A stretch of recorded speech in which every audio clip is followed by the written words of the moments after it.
When introduced in 2000, the 360 Challenge was a full factory-built race car, unlike the earlier 348 and 355 Challenge cars, which used a dealer-installed Challenge upgrade kit. Thanks to an evolutionary of all-lightweight aluminum space frame and the new alloy Pininfarina body, 360 was 130 pounds lighter than the earlier 355 Challenge cars.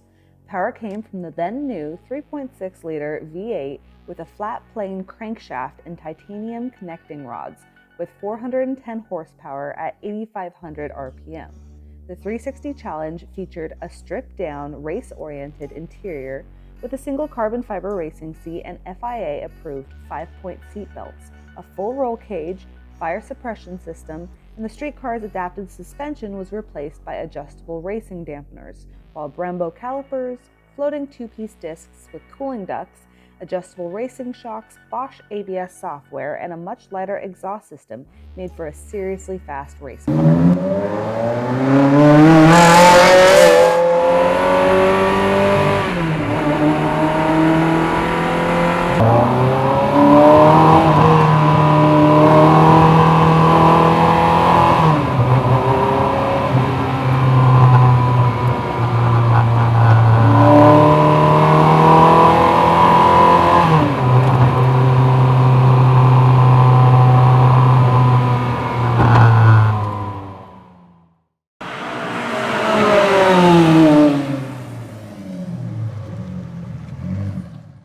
When the Ferrari Challenge series first started in 1993 with the 348 Challenge cars, you'd only get about 10 people per race competing against each other. However, by the time the 360 Challenge series came out, you'd get as many as 50 people all wanting to be on the track at once, which made for a very exciting race. And the reason that the race is so compelling, so many people wanted to join, is because you have similar cars. In other race series, you kind of bring your own car and you have a vast difference in horsepower and the capability of the car. So it wasn't such an equal and fair matched race. Whereas with the Challenge series, since all the cars are the same, then it's really up to the talent and experience of the driver to see who the best privateer racer really is.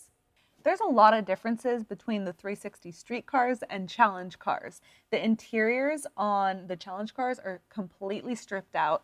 And I've done a couple videos before. We have a video on a 360 Challenge Stradale and the 348 Challenge car that kind of goes in depth on the differences on the interiors, lacking things like carpets and sound deadening material.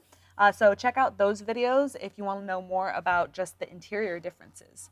But on this 360 in particular, some of the stuff they've done is the gauges are different. So they've removed all your standard gauges, and instead there's just one screen that displays everything you need to know while racing. So it gives you your water temperature, oil, RPMs, gears, stuff like that. But you don't have mileage, you don't have speed. It's just the functionality things you need to know while racing, making it very simple so you're not kind of scanning through the gear or gauges trying to figure out what you're looking at.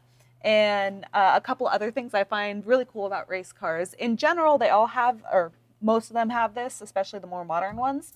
There's the switch that you turn that turns the electricity on the car on.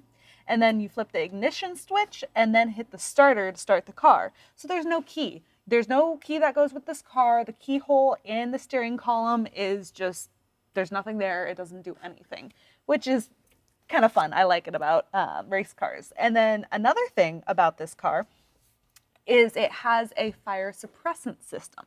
So there's a red button right here. And if in the unlucky circumstance that you're racing and crash, or for whatever reason the car catches on fire, you hit this button, and it's what I call the poof button, because it shoots the fire retardant material all throughout the car to extinguish any kind of fire and saving your life and preserving the car so it doesn't have extensive damage. So you definitely don't want to hit that button unless you're on fire, no matter how tempted you are by the red button. But it is definitely good to know it's there in case you ever get into that kind of accident on the track. While the 360 Modena and the 360 Challenge car may externally look very similar, it is a completely different driving experience.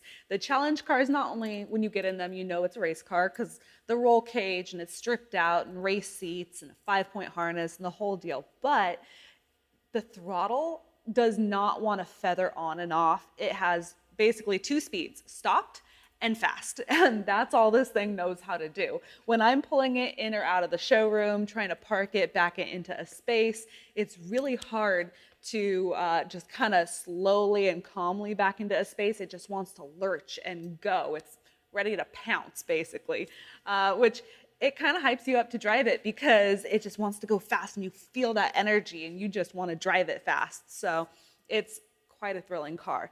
One of the things about the 360 Challenge cars that I find interesting is none of them came with a manual stick transmission. They were all came from the factory with the F1 paddle shift.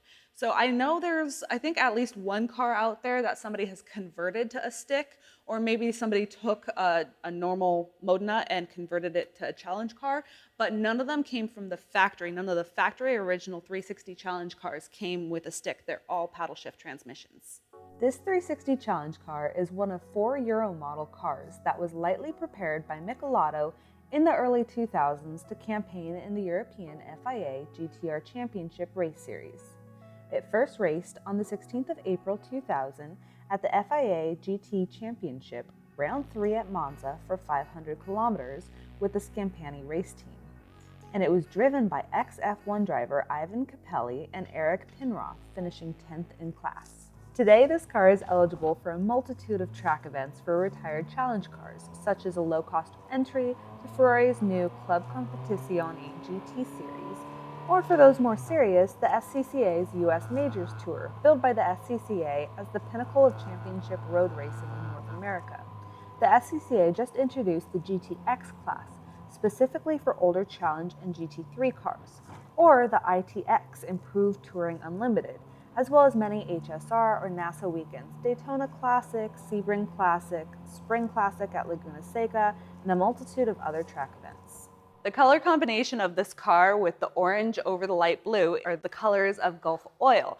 They started sponsoring race cars back in about 1930, but it wasn't until the 60s that this iconic color combination started being presented on cars such as the 917 Porsche, the Ford GT40, and the McLaren F1 GTR, among many others. And while this color combination, Gulf Oil did not sponsor this car in particular, but it's one of those colors that just stands out and catches your eye. And to me, it's one of my favorite combinations, and I would definitely be keeping this color scheme if this car was mine.